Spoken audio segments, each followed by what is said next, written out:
Tassa bhagavato arahato samma sambuddhassa.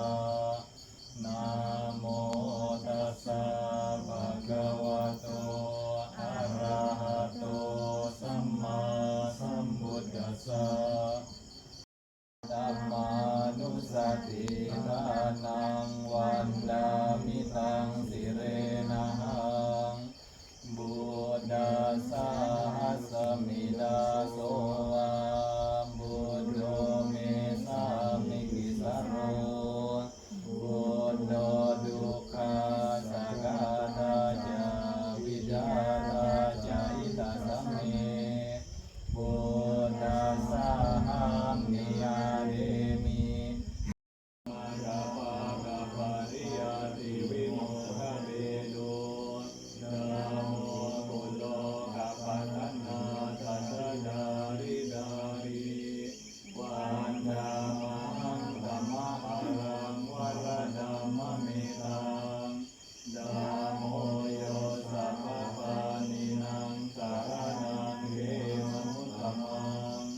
Dutiyanusatihanang vandamitam sirenahang Vaca ekam manggalam uttamang Mata pitu upatana Utadara sasanggaho Anakula cakamanta.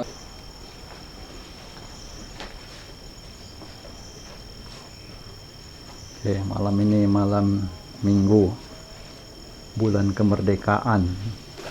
Kayak pasang ada bendera merah putih. Ikut instruksi dari kepala negara.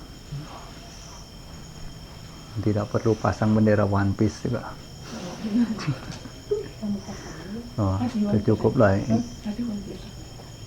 Indonesia. Bukan bajak laut. Jadi bajak laut. Kayaknya sudah dekat juga 17 Agustus. Nah, mungkin juga bisa ada kegiatan juga. Nah, ada ide kiranya. Ya siap-siap saja. Mungkin ada lomba nanti di wihara kita. Kasih anak-anak lomba dari Damaram. Nah, bisa nanti panjat pinang. Ada kolam besar juga kan, itu bisa pakai ke sana. Pasang bambu sana kan. Ya, kasih oli. Dia naik mau ambil sana. Bisa banyak di sini sarana buat perlombaan. Nah, karena kemarin juga sempat pengurus sekolah minggu di Damaram. Beliau juga kumpulkan dana, itu dana pasir 5 truk. Nah, jadi tanyakan kira-kira mau bikin kegiatan di wihara kita bisa tidak? Ya, saya bilang boleh saja. Kebetulan lah 17 Agustus momennya kan, bisa bikin buat anak-anak sini juga biar dilombakan, coba siapa lebih hebat balap karung apa ikut memeriahkan hari kemerdekaan. Tidak setiap hari, tidak setiap minggu, tidak setiap bulan, setahun sekali. Kalau itu bisa lah, tidak masalah. Nah, hari ini juga wihara bisa dibilang cukup ramai juga lah hari ini, dari pagi sampai sore. Banyak perubahan, mungkin lihat ada apa-apa yang berubah. Tambah kok tiba-tiba ada kulkas di sana. Saya juga bingung, tidak minta, ya datang sendiri. Namanya ada, ya sudah pakai untuk inventaris aset wihara. Bisa jadi manfaat juga. Satu persatu dilengkapi, perlahan tapi pasti. Toilet juga sudah mulai tidak lama lagi rampung, bisa pakai. Untuk yang perempuan bisa ada 2 ruangan, Untuk yang laki-laki juga ada 2 ruangan.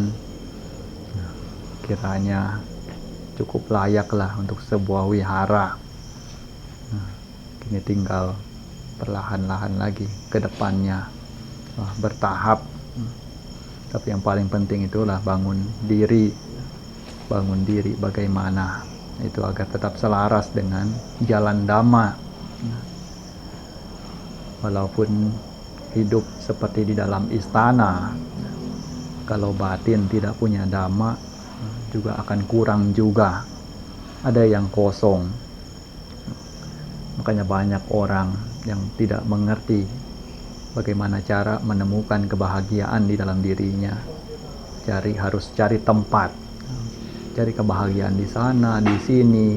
Kiranya di tempat ini ada kebahagiaan, di tempat itu ada kebahagiaan. Walaupun sudah pergi jauh keliling dunia sekalipun, tetap belum menemukan kebahagiaan yang dicarinya. Karena kebahagiaan sesungguhnya bukan di mana-mana, bukan ada di luar diri, tetapi ada yang di dalam diri itu. Kalau bisa menemukan itu, tidak perlu kemana-mana lagi, sudah cukup bahagia. Tinggal dimanapun juga damai, tinggal dimanapun juga tenang, batin tentram, tidak banyak gejolak. Tapi kalau masih ada kehausan, ingin cari ini itu, kesana kemari, entah tempat seperti apa yang dicari juga, sampai ke ujung dunia sekalipun juga tidak menemukannya. Makanya Sang Buddha pun pernah katakan bahwa ujung daripada dunia ini tidak dapat direalisasi atau ditemukan dengan cara melakukan perjalanan. Karena pernah orang dari zaman dahulu sekalipun yang mencoba mencari ujung dari akhir dunia dengan melakukan perjalanan, namun tidak kunjung menemukannya. Yang ada terus menerus kembali lagi, setelah meninggal juga lahir lagi, tua lagi, sakit lagi, mati lagi, tidak pernah ada akhirnya. Jadi perjalanan yang dilalui sepanjang mengelilingi dunia juga sia-sia belaka, tidak dapat hasil. Tapi yang mana bisa mendapatkan hasil untuk meninggalkan itu semua atau memutuskan lingkaran tumimba lahir yang begitu panjang, kita tidak tahu entah dari kehidupan yang mana, entah berapa ribu, berapa ratus ribu, bahkan berapa ratus juta kehidupan sebelumnya, hingga sampai ke kehidupan saat ini. Apa tidak bosan? Baik kehidupan manapun ya ketemu lagi seperti ini, pakai badan jasmani yang seperti ini. Mana tahu ada badan jasmani juga yang kurang baik, dapat juga kalau yang beruntung ya cukup baik juga, tapi tetap saja sebaik apapun juga bukan jaminan hidup abadi, bukan jaminan hidup selamanya. Tidak ada yang menjamin kehidupan itu sampai kapan. Bukan berarti siapa tua dia mati duluan, siapa berpenyakitan dia mati duluan. Yang sehat walafiat tidak memiliki penyakit apapun tiba-tiba mati pun banyak. Yang baru saja mau lahir langsung tidak diterima oleh dunia ini pun ada juga. Tidak sempat melihat dunia juga ada juga. Itulah kenyataan hidup yang mana kita harus ketahui bahwa di dalam Buddha Sasana ini mengajarkan itu semua. Jadi Sang Buddha ajarkan itu semua bukan berarti agar kita lari dari penderitaan. Di mana ajaran yang Sang Buddha ajarkan itu agar kita memahami itu sebagai suatu penderitaan. Lalu setelah dapat memahaminya, dapat untuk melepaskannya. Bagaimanapun kehidupan ini, dilekati seperti apapun, disayangi seperti apapun, dikasihi seperti apapun, ujung-ujungnya juga tidaklah akan tetap bersama diri kita selamanya. Mulai dari orang-orang terdekat, harta benda, bahkan tubuh jasmani kita sendiri juga akan meninggalkan kita atau terpisah dari diri kita ketika pada saatnya nanti.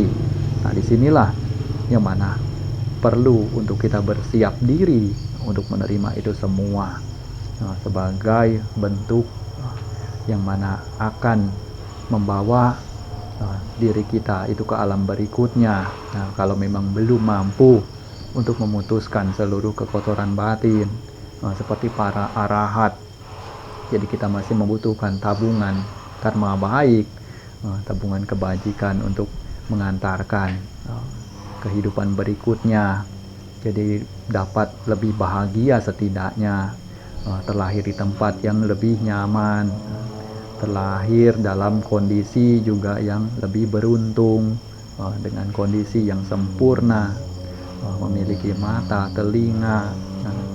Itu merupakan kelahiran yang beruntung sehingga cukup dapat mampu untuk mendengar Dhamma, untuk mempelajari Dhamma, untuk mempraktekkan Dhamma, untuk memiliki kebijaksanaan di dalam melihat kebenaran di dunia ini.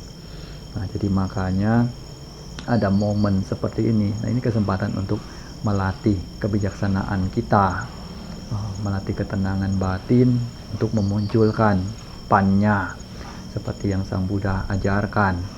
Nah, jadi tidak sekedar ajaran Sang Buddha itu kita berbuat baik dengan berdana saja, lalu selesai semuanya. Perlu yang mana untuk memahami Dhamma itu, karena Sang Buddha ajarkan jalan untuk mengakhiri penderitaan, yang mana beliau menuntun dengan memberikan ajaran tersebut, tetapi siapa juga tidak bisa untuk beliau ajak, juga tidak dapat apa-apa. Beliau ibaratnya seperti menyalakan pelita di tengah kegelapan. Jadi dunia ini begitu gelap gulita, dipenuhi oleh makhluk-makhluk yang tidak memiliki pengetahuan, sehingga tidak tahu harus bergerak ke arah mana, berlarian ke sana kemari, sambil membawa panci yang panas, sambil mengatakan panas, tetapi tidak tahu cara untuk melepaskan panci itu, berlarian ke sana kemari, tidak bisa untuk keluar dari pulau tersebut.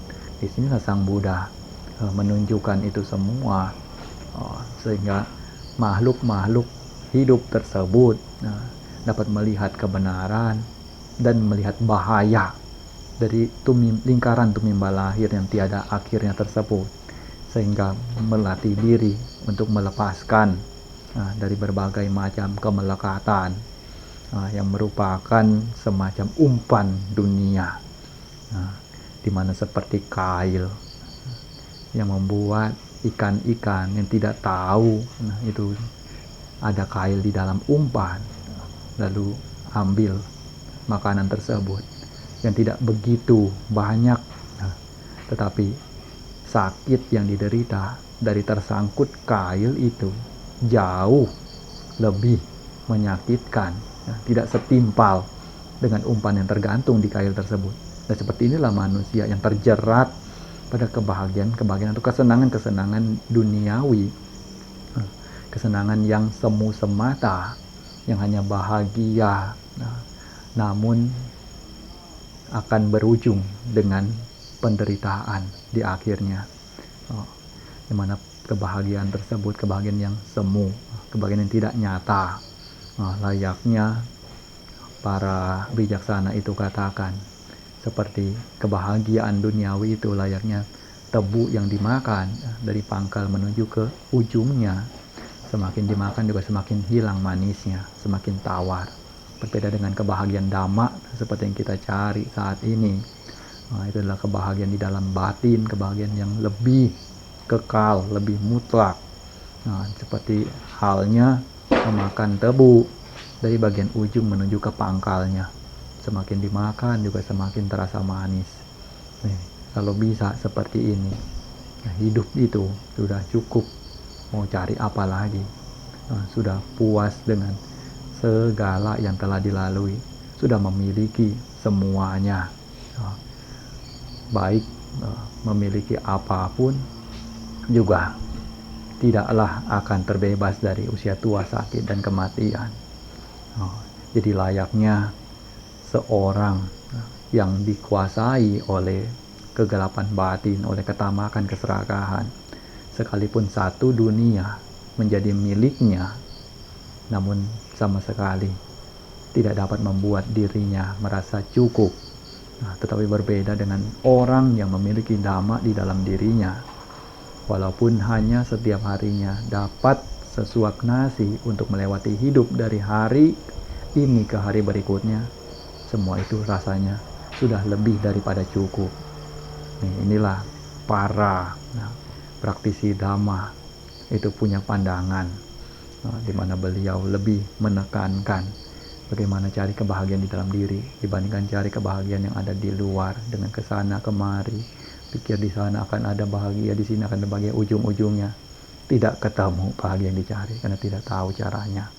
Selanjutnya siap-siap untuk konsentrasi, latih meditasi, duduk bersila dengan posisi seperti Buddha Rupang di depan kita, bisa dengan kaki kanan di atas kaki kiri, tangan kanan di atas tangan kiri, ditempatkan di pangkuan, lalu kemudian beranjali dulu,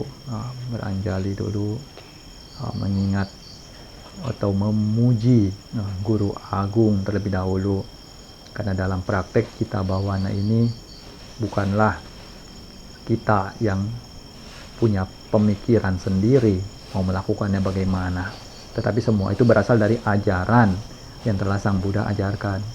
Makanya harus memberikan penghormatan dahulu kepada yang menurunkan ilmu tersebut, yang memberikan ajaran, dengan mengingat Buddho, Dhammo, Sangho, Buddho, Dhammo, Sangho sebanyak 3 kali.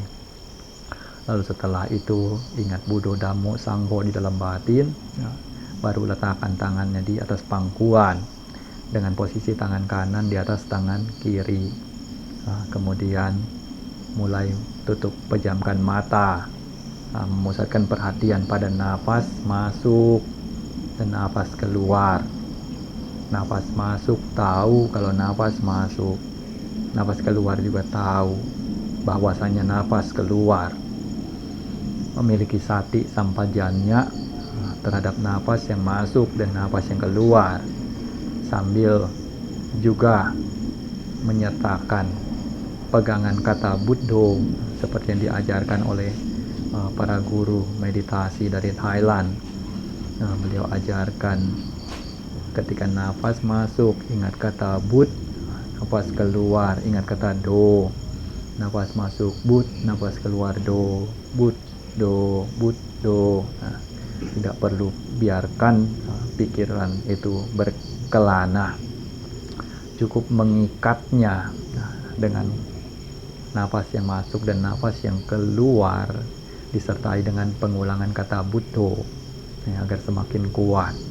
Kalau pikiran tidak diikat, tidak diarahkan seperti itu, umumnya liar ke sana kemari.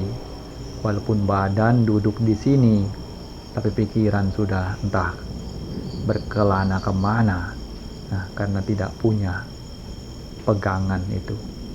Jadi makanya harus diikat demikian dengan objek meditasi tersebut, dengan pegangan kata Buddho, agar dia diam. Setelah dia diam, juga nanti akan hening, akan damai dengan sendirinya. Di sanalah akan mulai mengetahui seperti apa kedamaian itu, bahwa sesungguhnya kenapa kita tidak pernah mencicipi rasanya dhamma, rasanya kebahagiaan. Itulah disebabkan karena kita sendiri tidak pernah melatih pikiran kita atau membuat pikiran kita dalam kedamaian. Selalu memikirkan ini, memikirkan itu, cemas dengan hal ini, cemas dengan hal itu, khawatir dengan ini, dengan itu, tanpa ada akhirnya. Dipikirkan terus-menerus, pikir sampai tidak ada habisnya. Itu bagaimana bisa bahagia? Tapi kalau bisa membuat pikiran itu berhenti berpikir, diam, hening, itu ada kedamaian tersendiri. Kalau sudah ada kedamaian juga, nanti biarkan pikiran itu damai sampai beberapa waktu, sampai kiranya punya tenaga, Nah, baru setelah itu biasanya para guru meditasi dari Thailand, khususnya Luang Pu Man, beliau akan mengajarkan untuk menuju vipassana.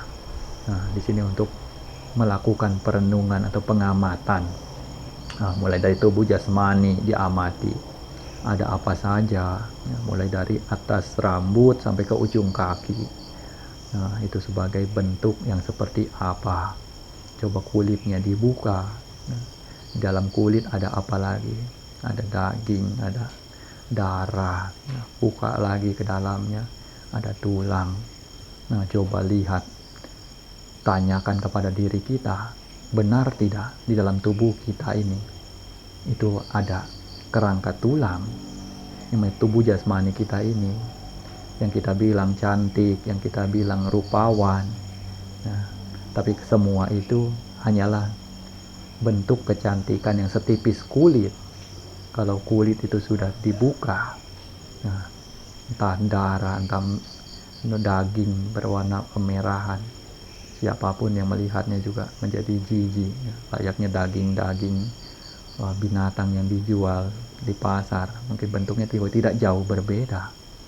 Nah, coba tanyakan kepada diri kita, kalau diri kita ini dibelah-belah seperti itu, nah, apakah akan bentuknya juga demikian? Apakah masih tetap rupawan?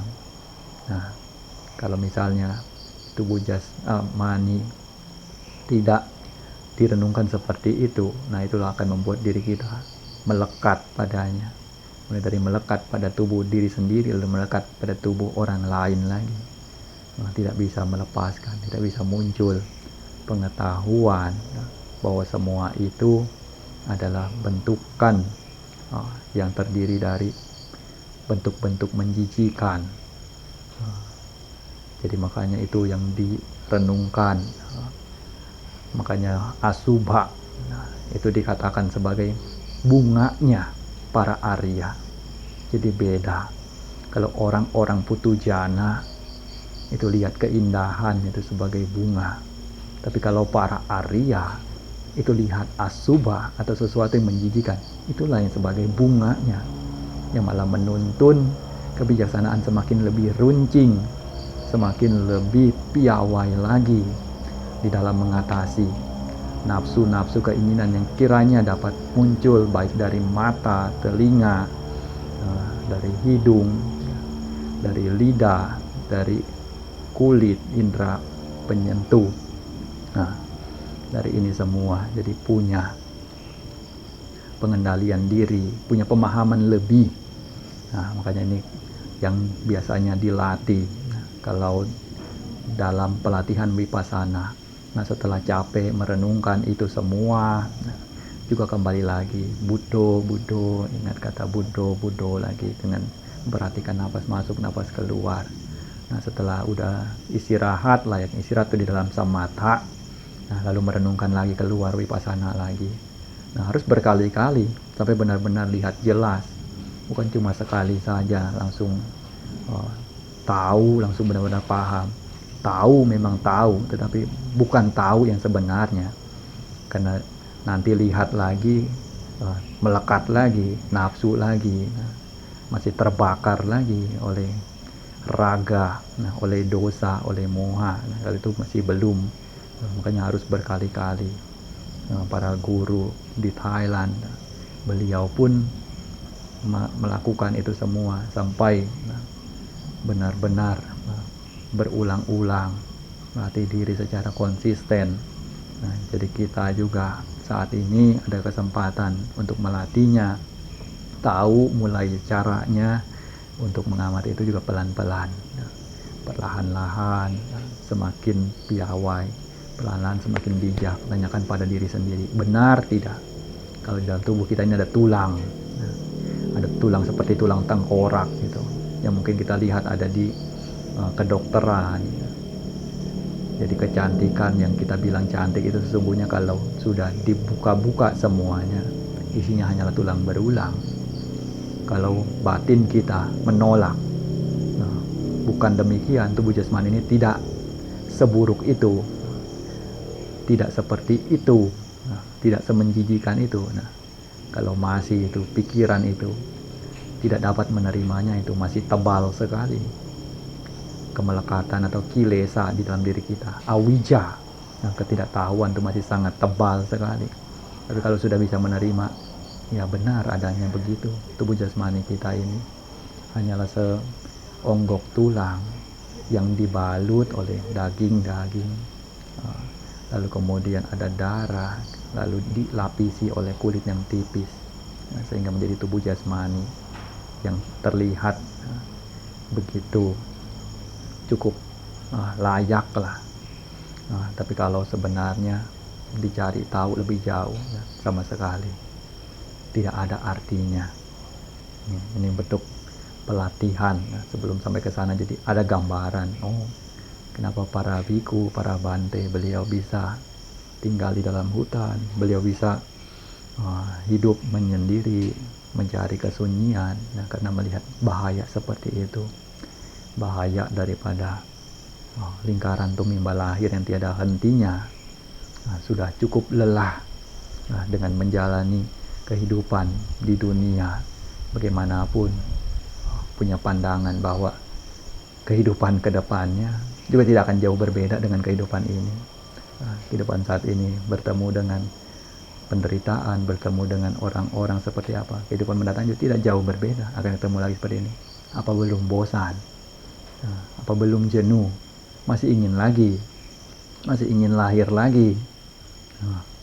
Jadi di sana, kalau sudah sampai, sudah bosan lah, hentikan semuanya, berusaha untuk mencari jalan secepat mungkin mengakhiri penderitaan di dunia ini.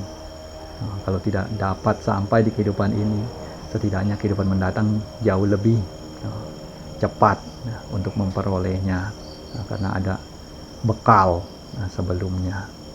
Nah, ini bentuk kita latihan. Selanjutnya siap, tetap jaga ketenangannya, tetap jaga konsentrasi, tetap awasi pikirannya, tetap perhatikan nafas masuk but, nafas keluar do. Nanti kalau di rumah meditasi juga bisa renungkan seperti perenungan vipassana yang dijelaskan barusan. Nanti sampai diberikan instruksi kalau sudah selesai dari meditasi, baru selesai sama-sama.